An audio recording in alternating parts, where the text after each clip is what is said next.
Jesus me alcançasse. No nome de Jesus, aqui está, Senhor, meu Deus, o teu servo, o teu ungido. E o Senhor tocou em nossos corações, Senhor, para convidá-lo, para trazer a mensagem. E foi, Senhor, através do teu Santo Espírito que nos direcionou sobre isso. Que o Senhor, nesta noite, Senhor, através do teu ungido, nos traga uma palavra. Dá para ele, Senhor, uma mensagem que venha nos edificar, consolar, exortar, Senhor, as nossas vidas. Estamos aqui para ouvir a tua voz, grande de Israel. Senhor, grande Deus Jeová, em nome do seu Filho amado Jesus, fale conosco nesta noite. Fale conosco, porque precisamos ouvir a tua voz. Desde já te agradeço por a palavra que vai chegar até nós. Vai chegar como um manar do céu, como um manjar doce aos nossos corações. Traga-nos essa comida, Senhor, que precisamos para nos fortalecer, para que possamos caminhar nesta estrada tão difícil que estamos todos passando. Essa estrada, Senhor, cheia de dor, de tristeza, de angústia, de vazio, que o Senhor possa nos encher, para que possamos nos fortalecer desta vitamina celestial.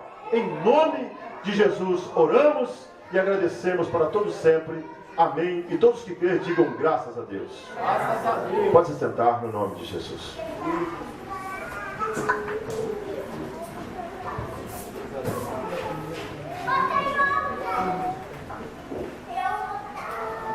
Queridos irmãos, eu vos saúdo com a paz do Senhor. É muito bom poder estar aqui. Eu quero de coração agradecer, não sei se eu deveria dizer isso, mas a insistência do meu amigo Sandro, porque a nossa vida é tão corrida, são tantos compromissos, é tanta luta. E eu agradeço a Deus por isso também, porque isso nos faz sentirmos úteis para o reino de Deus. E eu queria, na exposição da palavra, tomar um texto como base para a nossa reflexão nesta noite. O Sandro não me disse, eu digo Sandro, cuidado da intimidade que a gente tem, a nossa amizade, eu creio que ele interpreta isso muito bem, não é verdade? Não é nenhuma pretensão, nada disso, mas a nossa intimidade, eu me lembro que quando eu conversei a primeira vez com o Sandro, ele estava meio, como diz alguém, meio derrubado, meio dificuldades, mas naquele dia Deus nos deu uma palavra e me reanimou e reiniciou a jornada com muita força, com muita vida. E eu queria ler apenas um versículo para a nossa reflexão. E se vocês tiverem paciência também, eu em pouco tempo, não vou me demorar muito, porque a prudência, ela é algo que nós precisamos usá-la em todo o tempo. No capítulo de número 14 do Evangelho segundo escreveu João, o versículo de número 23, eu queria que você, se possível, tomasse em suas mãos a sua Bíblia e lesse comigo esse texto.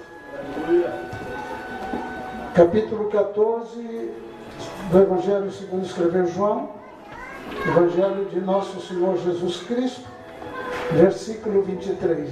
Jesus respondeu e disse-lhe: se alguém me ama, guardará a minha palavra. E meu Pai o amará, e viremos para ele, e faremos nele morada. Eu vou repetir o texto para que ele fique bem explícito e ele seja gravado fortemente nos vossos corações, como está no meu coração. Jesus respondeu e disse-lhe: se alguém me ama, guardará a minha palavra, e meu Pai o amará, e viremos para ele e faremos nele morada. Amém? Eu quero contar com a sua oração enquanto vou trazer esta reflexão. Como dizia Paulo nos últimos versículos da carta aos Efésios, ele disse: orai por nós para que nos seja dada a palavra no abrir da minha boca. E eu sempre digo que não há grandes pregadores. Há pessoas que se tornam inchados e imaginam-se melhor do que os demais. Porém, todo pregador depende de Deus, do Espírito de Deus. E eu devo dizer aos senhores que não foi muito fácil estar aqui hoje. Não. Nós tínhamos mais 2 compromissos, mas Deus me deu companheiros. E nós pedimos para um lado, outro para outro, e aqui estamos hoje. Queridos irmãos, você observou o texto que li, e eu queria me ater justamente na palavra quando disse: viremos para Ele e faremos nele morada. Eu sempre digo que o mundo está de ponta cabeça. A situação odierna, ela é um tanto malévola. E nós estamos vivendo um momento de uma transição muito terrível. Vivemos o mundo da pós-modernidade, onde os parâmetros já não existem, já não há divisas, já não há freios.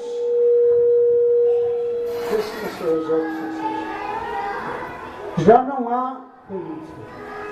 não há muito o que se fazer, porque só Jesus, só o Evangelho pode trazer um freio para a humanidade. E se nós nos calarmos, nós seremos cúmplices deste mundo. Nós estaremos concordando com a sua situação. Isto posto me leva a entender que o ser humano tem sede de Deus. De regra geral, quando os irmãos deram testemunho sobre evangelização, eu já fiz culto dentro de terreiro de macumba, parar o terreiro para nós fazer culto, e vi Deus fazer maravilhas e milagres. Mas é Deus que faz, não é o mundo. E eu tenho observado que a situação do mundo, ela não é recente. Ela vem piorando há séculos. E por que não dizer há milênios?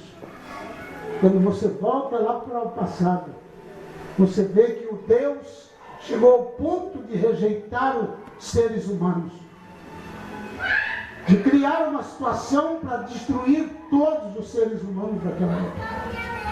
Mas o que me leva a pensar nesta passagem? Quando você volta lá no início do livro do Gênesis, quando Deus tinha uma comunhão estreita com o ser humano, a Bíblia, ela afirma e dá muito clara interpretação, e nós entendemos quando ele diz que Deus, na viração do dia, o que quer dizer isso? No andar do dia, no acontecer do dia, Deus ia visitar o homem lá no Éden e o via face a face e tinha diálogo com este homem. Desde o início nós entendemos que Deus criou as demais criaturas, que eu não tenho tempo para tecer comentários, apenas com um haja. Haja, os senhores são leitores da Bíblia. Haja, haja, haja. Mas quando chegou no ser humano, Deus chama, e nós entendemos que era então a Trindade, disse: eia, façamos o homem. Não vai haver homem, nós vamos fazer o homem. Fazer como? A nossa imagem, conforme a nossa semelhança. Porque onde estiver um homem, estará aí um representante nosso. E Deus faz o homem, senhores, e deixa dentro dele um espaço, que é justamente isso que eu li.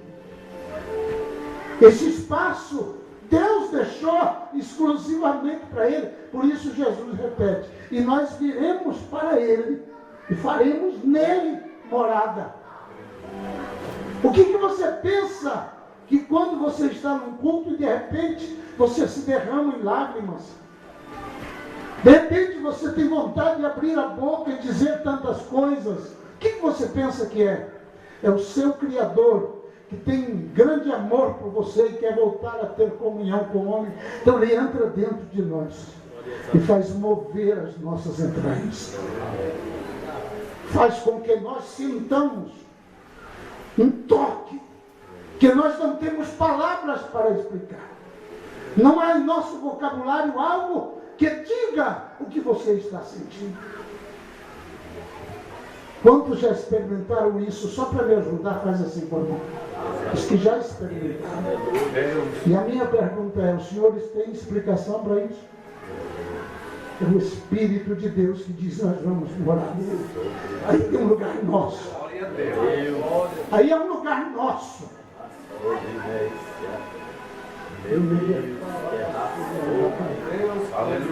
Então, nós paramos diante disso. Nós nos acertamos dessa situação. E eu analiso que lá o homem vivia assim com Deus. Deus estava com ele.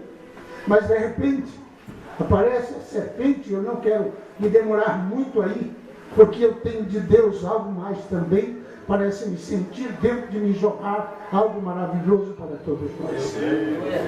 Me ajudem, por favor, orando no Espírito. E eu quero dizer aos senhores que aqui estão reunidos, que aquele casal que lá estava, com plena liberdade de ter uma comunhão, uma intimidade com Deus, e restrita, uma intimidade sem interferências. E então Deus vinha ali se deliciar com a sua criatura, com a sua imagem e semelhança. De repente a serpente chega ali e coloca Deus como mentiroso. Diz que Deus não estava sendo sincero com eles, porque disse que eles morreriam quando comessem daquele fruto. Mas ele disse, Deus não está sendo sincero com vocês. Deus disse, mas não é isso. A verdade é que se vocês comerem do fruto, vocês vão ficar como Deus. E aí ele termina, depois de pôr uma vírgula, como algo camuflado, como uma armadilha, conhecendo o bem e o mal. Que era a única coisa que o homem não podia conhecer, era o bem e o mal. Porque esse buraco, esse vazio, esse invólucro que ficou para a habitação de Deus iria ficar vazio. E esse homem vazio se tornaria uma presa muito fácil. Esse homem sem Deus, ele toma qualquer tipo de atitude. E aí eu paro e abro aqui um parênteses. Coloco aqui, entre aspas, para me pegar um outro rumo nesta mensagem. Este homem, ele sai da presença de Deus. Você vai perceber que o rumo da mensagem, ela toma uma tangente. E este homem é expulso do jardim. Consequentemente, expulso da presença de Deus. Consequentemente, ele perde esta comunhão.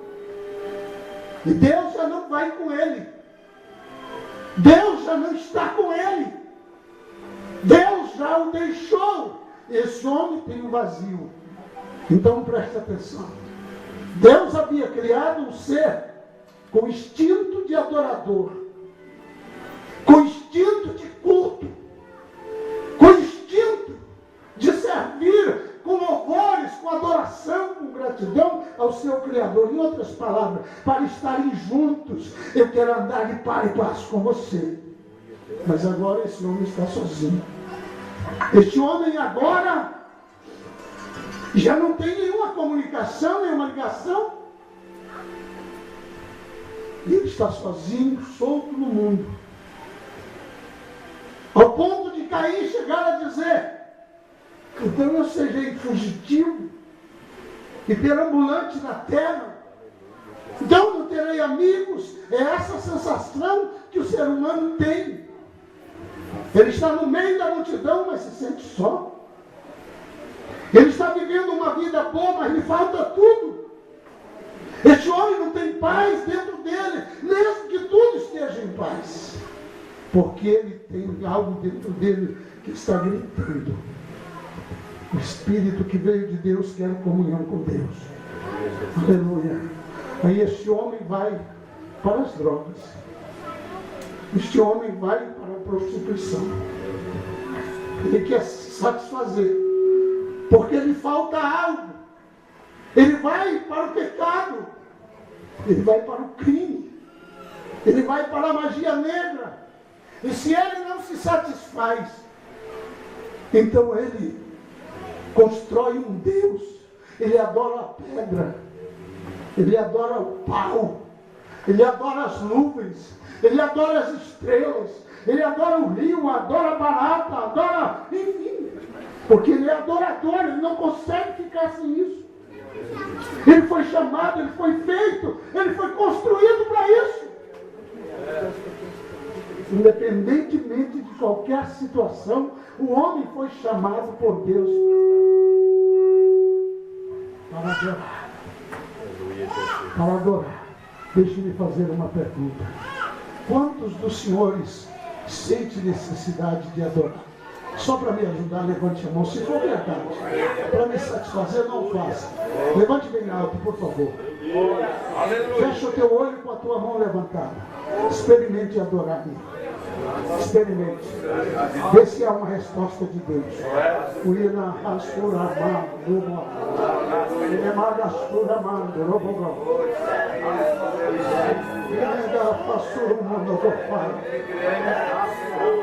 Aleluia. Aleluia. Aleluia.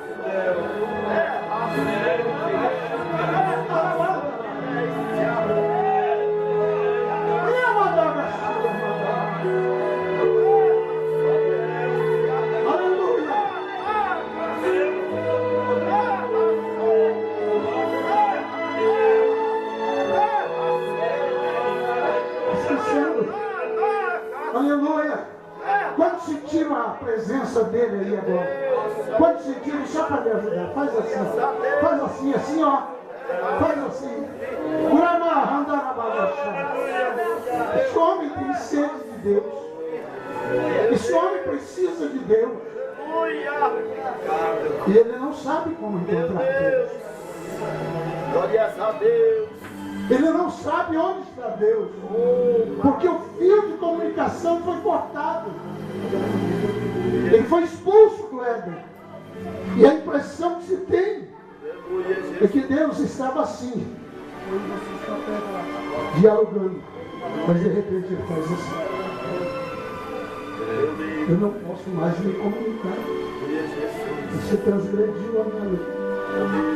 Você me feriu. Então eu estou de costa. Lá vai o homem, pelos séculos, pelos milênios, perdido na vastidão do mundo do pecado e da maldade.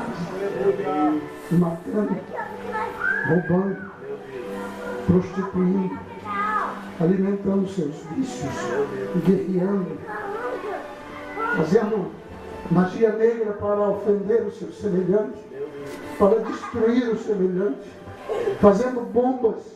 Este homem tem sede de ser alguma coisa. Eles sonham em morar no planeta, em Marte, sonham em morar na Lua. Por que não querem morar aqui? Porque aqui não está lhe satisfazendo o seu anseio, o seu desejo. Permitam-me abrir aqui um parêntese para contar aqui uma ilustração. Por favor. Conta-se que um rei entrou em depressão. E aquele homem estava muito mal. Então chamou os seus sábios de todo o seu reino e diz: olha, eu não posso dizer isso ao reino, mas a vocês eu tenho que dizer: eu estou morrendo. Mas por que, majestade? O senhor tem tudo. O seu reino é muito forte. O senhor é muito rico. O senhor tem todas as mulheres que quer. O senhor tem todos os bens que quer. Ele disse: eu não sei, me falta alguma coisa e eu sou infeliz, eu estou em depressão. E eu não chamei vocês aqui para adivinharem o que eu quero. Chamei vocês aqui para me dar uma solução. Vocês são sábios, trabalham, ganham para isso. Se vocês não me satisfazerem, eu tenho que mandar degolá-los, enforcá-los. E levanta-se um daqueles homens, vai para ele e disse: vem, eu tenho a solução para o senhor. Ele então levantou do trono: você tem? Ele disse: tenho. Então qual é a solução? Diga bem alto para todo mundo ouvir. Simplesmente, majestade, o senhor precisa só vestir a camisa do homem feliz. Mais nada. O dia que o senhor vestir a camisa do homem feliz, o senhor estará curado de tudo esse mal.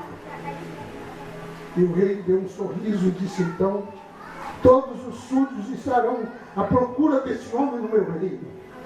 E eles caminharam 6 meses aos grandes empresários, os latifundiários, os grandes agricultores, e quando contavam a história e finalizavam e perguntavam: permita-me usar o senhor como exemplo, o senhor tem tudo isso, mas o senhor é feliz? Ele parava e disse: não, não sou. Você não é feliz? Não, infelizmente não. Procurava o outro e dizia: escuta, diante de tudo que nós falamos, o senhor é feliz? Ele dizia: não. Mas como faz? 6 meses. E aí a última caravana estava indo por uma estrada correta. Aquela carruagem dos súditos caminhava, e o rei acompanhando com aquela liteira muito linda e muito chique. E um daqueles súditos escuta alguém cantando assim: o Senhor